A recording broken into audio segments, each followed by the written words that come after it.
Hi, everyone. Welcome to the ABA Day LSC funding training. My name is Jennifer Sherman.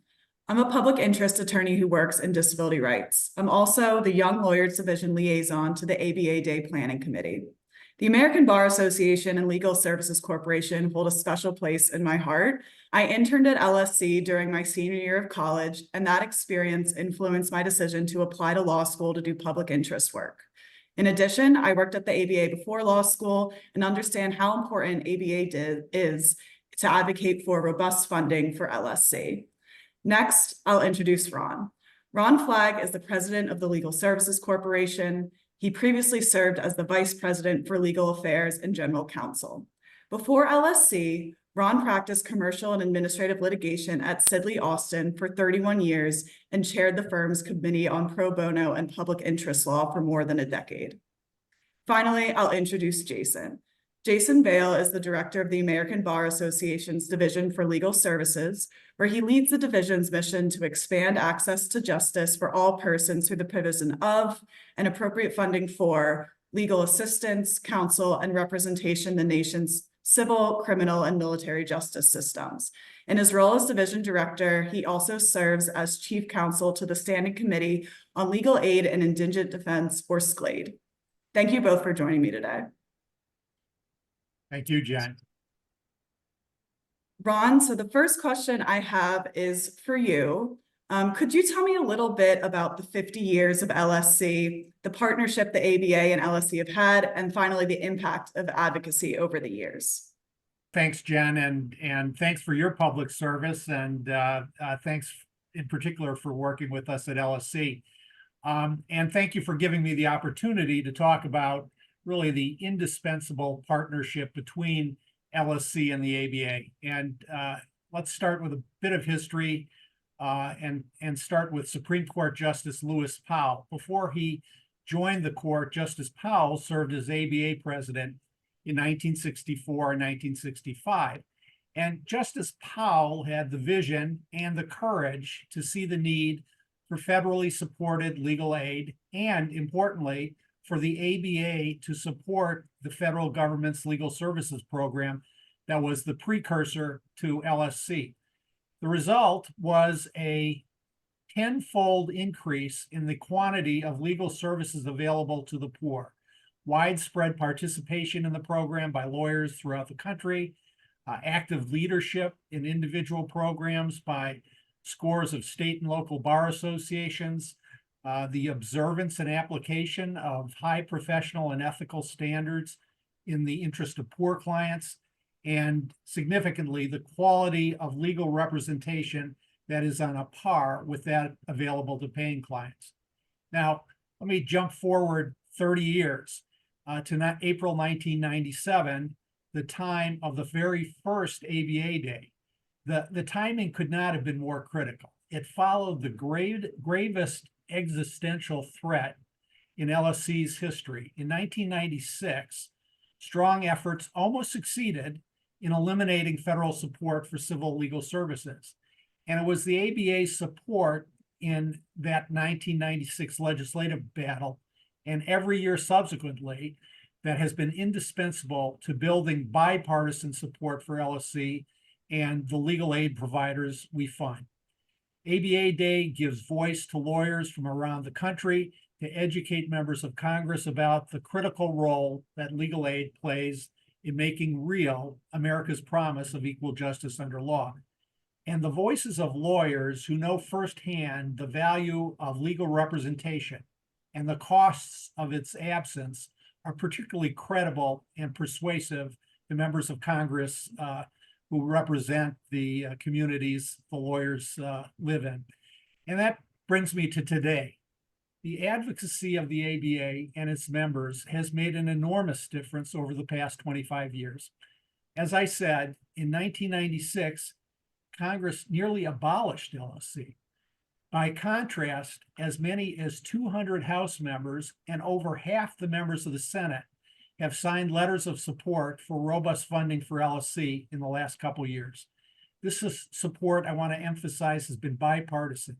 In the House, 21 Republicans signed the letter of support in 2023, up from just one in 2016, so your advocacy is making a difference. When the prior administration proposed to eliminate LSC, no members of Congress joined in that call. When LSC has needed support, the ABA and its members and the volunteers who are working with us have been there for us. And correspondingly, when the need for major initiatives has arisen, such as responding to the eviction crisis during the pandemic, the ABA and LSC and our grantees have readily and highly effectively collaborated to help meet the legal needs of low-income Americans. Thanks so much for that great overview, Ron. My next question is for Jason. How has ABA's advocacy and subsequent funding impacted legal aid attorneys? Are there any stories that you have on that impact from individual legal aid offices? And why is there a need for robust funding for this year? Sure. Well, thanks. And this is a great opportunity to talk about some of the work that SCLAID does to support the advocacy on behalf of LSC's funding and funding for legal aid nationwide. One of the key projects that we do is a legal aid funding report every year. It's called the ABA Legal Aid Funding Report. We have data going back 20 years on legal aid funding across the country. And we do this project in order to provide the information that advocates both at the federal and the state levels need to advocate for legal aid funding. The ABA report, which is presented primarily online as interactive data visualization arrays, it has two components. The first is a public report, and you can find that at ambar.org/ABA array. And that provides aggregated national data on legal aid funding. And in terms of stories, I think the ABA report tells a good story. The advocacy that we and advocates around the country do for legal aid funding has resulted in increasing levels of legal aid funding over the last 10 years. And that includes for LSC.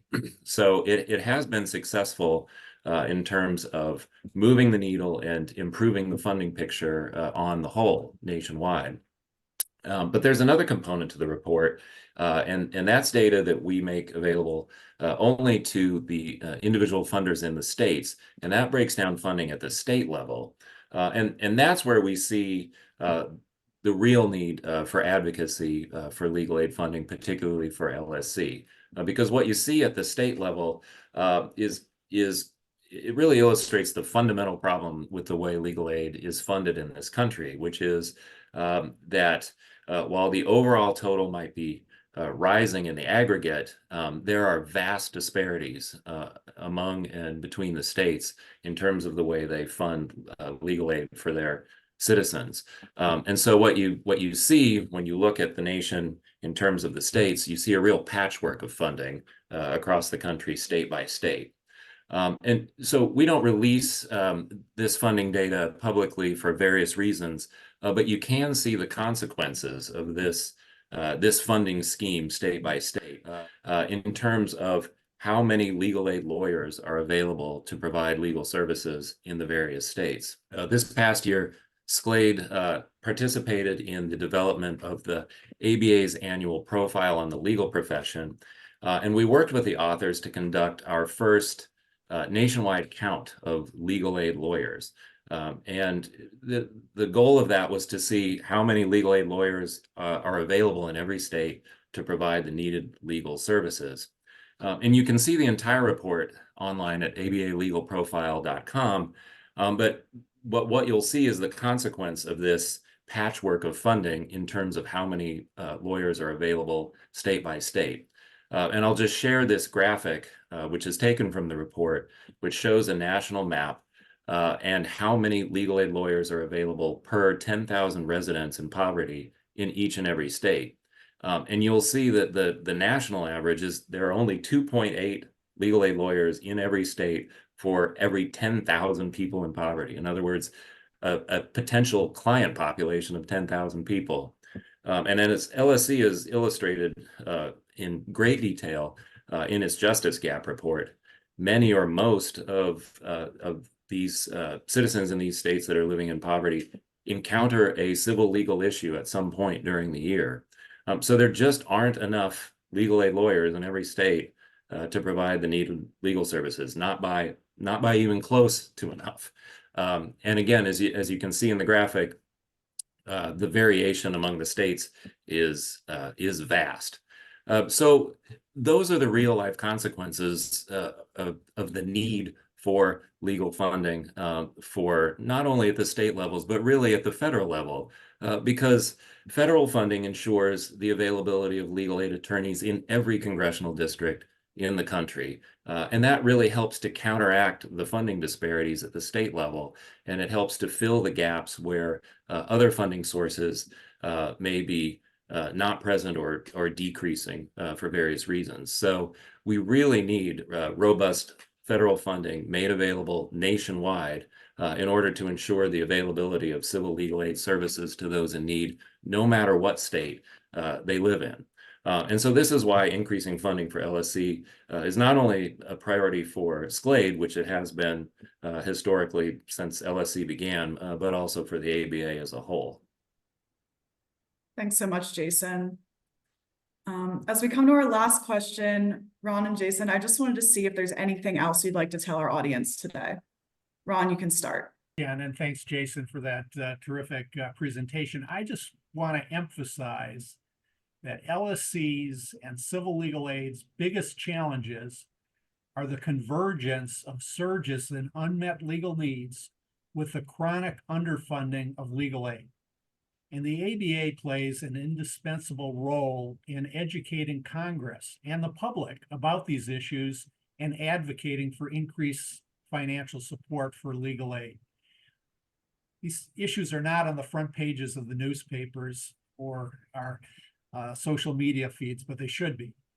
LSC's FY 2025 budget request of $1.8 billion follows decades of chronic underfunding of civil legal aid. In FY 1994, 30 years ago, Congress appropriated $400 million for LSC.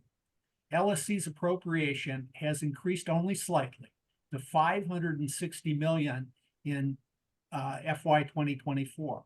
That tiny increase is not remotely enough to keep up with inflation, much less the increased demand and need for services resulting from multiple recessions and the pandemic that have occurred over the last 3 decades. Adjusted for inflation, our 1980 appropriation of $300 million would be more than $1 billion in 2024 dollars. So we're well below that, barely half of that number.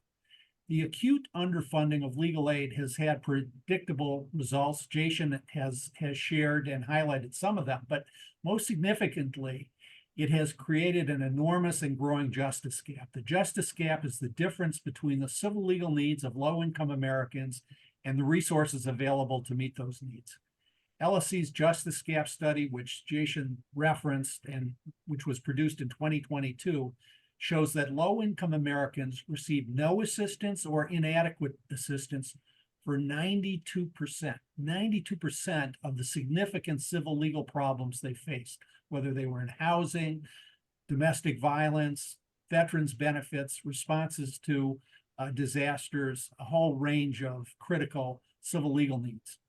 Due to lack of resources, LSC grantees turn away half of the eligible applicants for service that make it to their door. That doesn't even account for the millions of people with civil legal problems who are unaware of civil legal aid or how to access it.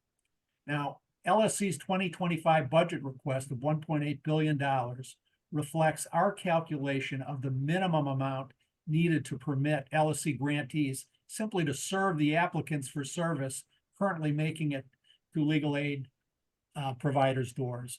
We desperately need your help to educate members of Congress and their staffs about the justice gap and the need for more resources, and we're really grateful for your help.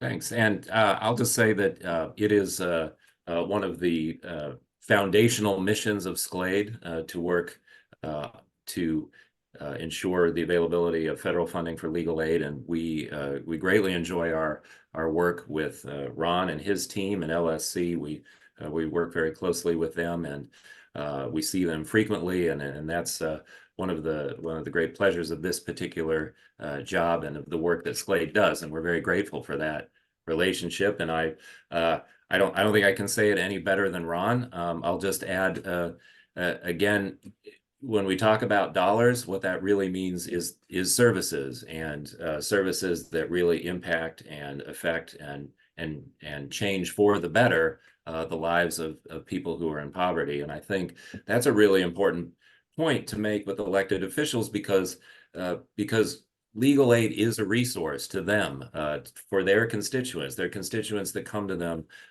with requests for help with things like Social Security or veterans benefits, or housing assistance, or a whole variety of things. Legal aid is a partner and a resource that can meet the needs of their constituents in a direct and impactful way. So it goes beyond just dollars and cents. It goes to really helping the people that live in the districts of the elected officials that everyone will be talking to during ABA Day. So I think that's a really important point to make. Yeah, I think that, Jason, I think that is maybe the key takeaway from our comments. Constituent services, that's what legal aid is. Thank you so much, Jason and Ron. I could have definitely not said it better myself, so I really appreciate you both being here today. Thank you. Thanks. Thank you. Hi, my name is Michael O'Neill, the Legislative Counsel at the American Bar Association's Governmental Affairs Office, where I oversee matters related to the Legal Services Corporation. First and foremost, Ron, Jason, Jennifer, thank you so much for being stalwart champions of LSC over so many years. The organization wouldn't be what it is and what it's become without all of your efforts. And I and countless others truly applaud you and hope you'll continue to help the organization in years to come. Today, I'm just going to briefly go over what we're asking for this year and just a few quick bullet points on what you should do inside a congressional office when you're meeting with the member or a senior staffer. First and foremost, always emphasize and be positive that it's the 50th anniversary of the Legal Services Corporation. That's absolutely fundamental. It's a milestone year and can add to the weight of why it's important to continue funding and supporting the organization. The overall ask will be to ask for the most robust funding that possible to help the organization meet its mission of providing civil legal aid to the millions of low-income Americans who can't afford it without LSC.